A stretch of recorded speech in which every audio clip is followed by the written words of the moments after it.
किसको विकल्प के तौर पर देख रहे हैं? विकल्प के तौर पर देखिए, मैं किसी पार्टी से अभी हूं नहीं, तो मैं विकल्प के तौर पर ये सोच रहा हूँ कि कोई थर्ड फ्रंट बनाए, जिसमें जो है हर जो रीजनल पार्टी मिलकर के। प्रशांत किशोर का दावा है कि वो थर्ड फ्रंट के तौर पर काम करेंगे और सारे दलितों पिछड़ों को लेकर के चलेंगे। सहमत हैं? देखा जाए, अभी तो फिलहाल अभी प्रशांत किशोर का जो मामला रहा है पिछले तरफ से, उन्होंने ही जो है, सब जानते हैं उनका मामला, हिस्ट्री उनका क्या रहा है। उन्होंने बीजेपी में रह करके बीजेपी को मजबूत करने का काम किया। अब वो कहेंगे नहीं मैं वहाँ क्या बोले एडवाइजर के तौर पे था, तो लेकिन आपने बीजेपी को मजबूत तो किया ना। पिछले विधानसभा में जिस तरीके से ऑल इंडिया मजलिस इत्तेहादुल मुस्लिमीन को सीमांचल में कामयाबी मिली है, आपको क्या लगता है कि वो चीज रिपीट होगी या इन पार्टियों के आने से उनको नुकसान होगा? बिल्कुल नहीं। देखिए, एक इंसान का और लोगों का जहन बना हुआ है। बैरिस्टर असदुद्दीन ओवैसी साहब जो है, या मजलिस इत्तेहादुल मुस्लिमीन के कोई भी लीडर, वो मजलूमों के साथ और दलितों के साथ, अल्पसंख्यकों के साथ जो जुल्म हो रहा है, ज्यादती हो रहा है, उस पर आवाज उठाते हैं।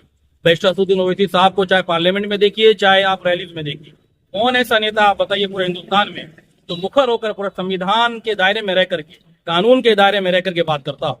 मेरे हिसाब से बैरिस्टर असदुद्दीन ओवैसी साहब से ज्यादा दमदार नेता, ज्यादा काबिल नेता अभी पूरे हिंदुस्तान में नहीं। एक अहम सवाल है सर, आपने कहा कि बिहार में थर्ड फ्रंट की जरूरत है। 2020 के चुनाव में ओवैसी साहब की पहल से थर्ड फ्रंट बनी थी। चुनाव के बाद एक साहब चले गए नीतीश कुमार की तरफ, दूसरे साहब कुछ दिन के लिए चले गए भाजपा में, फिर वो नीतीश के पास आया, अब उन्होंने अलग अलग पार्टी बना ली है। तो ऐसे में तो नहीं लगता है कि चुनाव के बाद जो चीजें चुनाव के दौरान दिखती है वो बाद में जो है दरम भरम हो जाती है? क्या ऐसी बात नहीं है। इंसान को जहन को अपनी मजबूत बनानी पड़ेगी और बिहार की सियासत को देखते हुए, हिंदुस्तान की सियासत को देखते हुए काम करना पड़ेगा। रास्ते बहुत हैं।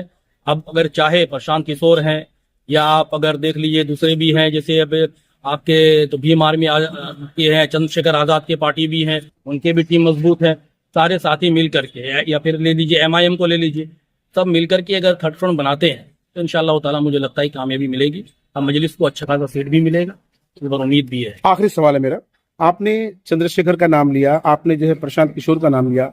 हम जिस सीमांचल से आते हैं, मुस्लिम बहुल इलाका है, बहुत बड़ी आबादी है, हम दूसरे के भरोसे क्यों बैठे हैं? क्या आपको नहीं लगता है कि अगर यही के लीडर, चाहे वो अख्तरुल ईमान साहब हो, डॉक्टर जावेद साहब हो, मास्टर मुजाहिद साहब हो, इनके मुश्तरका ताउन, ये चीज हम लोग चाह रहे हैं, और यही चीज जो है क़यादत खड़ी करने की बात हो रही है। अब बैरिस्टर असदुद्दीन ओवैसी साहब हर कोने कोने में जाकर बोल रहे हैं कि अपनी क़यादत खड़ी करो। हर किसी की पार्टी है, दलितों की पार्टी है, महादलितों की पार्टी है, SC/STs की पार्टी है, तो कुर्मी की पार्टी, तो समझे सबका नेता अपना अपना है, यादवों का अपना नेता है। लेकिन मुसलमान की तरफ से अगर कोई खड़ा होता है, कोई अपने लोग खड़े होते हैं, तो हमारे ही लोग को जो है पेट में दर्द होना शुरू हो जाता है। तो कैसे क़यादत खड़ी करेंगे? हर जगह जाकर के ही बोला जा रहा है कि अपनी क़यादत को मजबूत कीजिए। हम अगर मजबूत होंगे तो हमारे कौम, हमारे इलाके मजबूत होंगे।